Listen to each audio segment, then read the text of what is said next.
Because this is the way I see this going. Correct me if I'm wrong. They haul them in for hearings. We know they're going to do that. It's going to be Jim Jordan, head of the judiciary. The FBI is going to answer every question the way they always do. I can't comment on an ongoing investigation. Well, we're at a stopping point there unless the GOP can have some teeth with the dollars. You think they will? Again, I think they have to. I mean, the electorate is outraged. I mean, since 2020. Since beforehand, but we've seen what's happened. I mean, the FBI has been turned loose on pro-life activists, on school parents.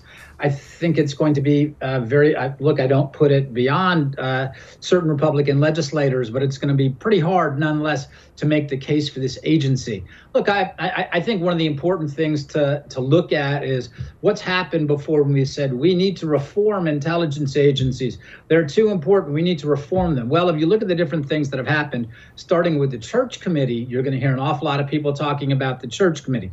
The Church Committee is part of the reason we got to where we are today. Different reform measures, different ideas that came out of the Church Committee, like the Foreign Intelligence Surveillance Act. That's why we have the FBI that we have today that used FISA to spy on Donald Trump's presidential campaign, leading all the way into the Trump White House. We look at other things. We look at the 9/11 Commission, which was supposed to erase the so-called firewall between the FBI and the CIA that let 9/11 happen. Well, the reason, if we're going to be looking at what happened with the intelligence services, the fault has nothing to do with the firewall.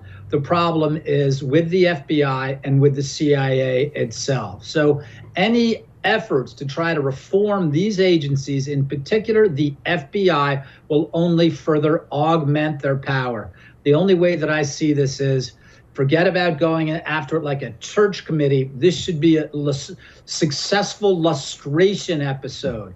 By what I mean, these were the different tribunals after the fall of the Berlin Wall that went after different intelligence services behind the Iron Curtain. Unfortunately, a lot of these a lot of the people and a lot of the agencies just changed names and no one paid a price there. That's the same thing that's going to happen here if we say, well, okay, so at least let's move off the different chores that the FBI fills and get other people to fulfill them.